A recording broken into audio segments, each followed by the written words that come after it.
glad you got the table cleared. Denaja, a junior in high school, is taking part in the virtual dementia tour. While the overall exercise is completing daily household chores, for a person with Alzheimer's, these basic tasks are challenging. I don't know, it's just like, it's hard because like you can't like see things and like your feet hurt, so like you can't stand and you can't walk as much. It's just like annoying in a way. Over there. You got agitated. I did? And you did? Oh, you Reading the symptoms of Alzheimer's disease and other types of dementia is one thing, but nothing can offer the same level of understanding as firsthand experience.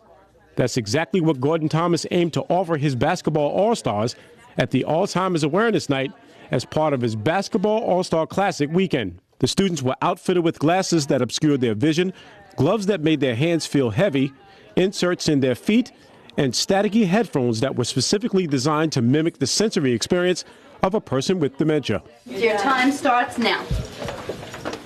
I wanted to do this all-star basketball game, but I didn't want it to just be a game. I wanted it to be unique. So, and it's in memory of my dad who passed away from Alzheimer's in 2010.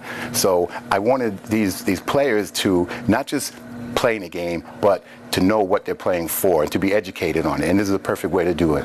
Now, this night consists of all the players that were selected to the teams. We invite them and their parents to a night where they get an education of what they're playing for. And they also get an opportunity to do a virtual dementia tour, which simulates what an Alzheimer's patient goes through on a daily basis. So they're put on the equipment and all, and they're asked to do tasks in another room, and then they are evaluated afterwards.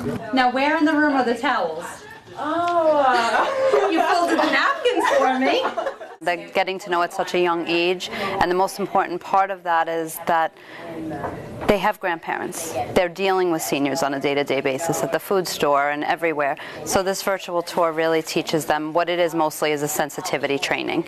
Could be someone with dementia, could be someone with any other type of impairment, but getting them to see what it's like to walk in an 80-year-old man's shoes, literally, having neuropathy in their feet and legs, and letting them know what it feels like to have confusion in their mind and to hear things that are unfamiliar and to not see very well and try to navigate with things like macular degeneration or cataracts. So they're going to simulate all of those things, arthritis in the hands, wearing gloves that actually simulate that arthritis. In reality, nothing can recreate the horror that is Alzheimer's, which according to the Center for Disease Control, now affects 5 million Americans. I think the number is growing, probably because we are better at detecting and diagnosing the disease. We know more about it. And we're diagnosing at an earlier stage of the disease, which is important because there are treatments that can help people maintain functioning for a longer period of time. And the numbers are just quadrupling, so it's not going away. And oftentimes, people with Alzheimer's, it's misdiagnosed, or, there's no definitive cure, and people are, when someone dies, they don't often put Alzheimer's on the birth, death certificate. It's pneumonia, they fell, cardiac arrest, but a lot of times, if it was a true number, that it could be much higher than, it's the 6th leading cause of death right now. But really, if some of those cases, it could be almost the 3rd leading cause of death, because, like I said, when someone passes away, oftentimes they lose the function to swallow and they end up having pneumonia and passing away from that. But that's a direct result of the Alzheimer's. That's how they feel all day. As the number of people diagnosed with dementia has increased, so has the need for caregivers and programs dedicated to assisting Alzheimer's patients. When you live it, it's different, and you really do understand it a lot better. And as we are caregivers, personally and professionally, and being able to help families to understand and be more patient and get through coping with the disease I'm very passionate about that, and we at Senior Helpers are as well. Oftentimes a loved one gets diagnosed and it's an adult child, a spouse, a brother or sister that's left to care for them. And it's a really difficult task. Day in, day out, it doesn't stop. So we just want people to know we're here to help. If they need to find a support group, which is a really great resource for families. We have a lot of free educational programs. But just to know that they're not alone, because it can be a very devastating, isolating disease.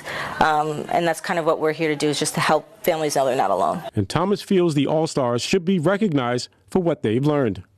A lot of times, some of these kids, they do stupid things, and you see them plastered on the front page of Newsday or wherever, saying our all-star basketball player was riding in a stolen car, okay? But now they're doing something for a cause, and they're raising awareness, and I love it that FiOS 1 is taking the opportunity to show them what they're doing. But that was a good job overall. But how did it feel? It was really weird. It's Difficult, right?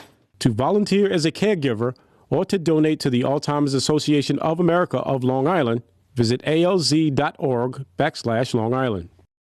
For Push Pause in Woodbury, this is Archie Snowden.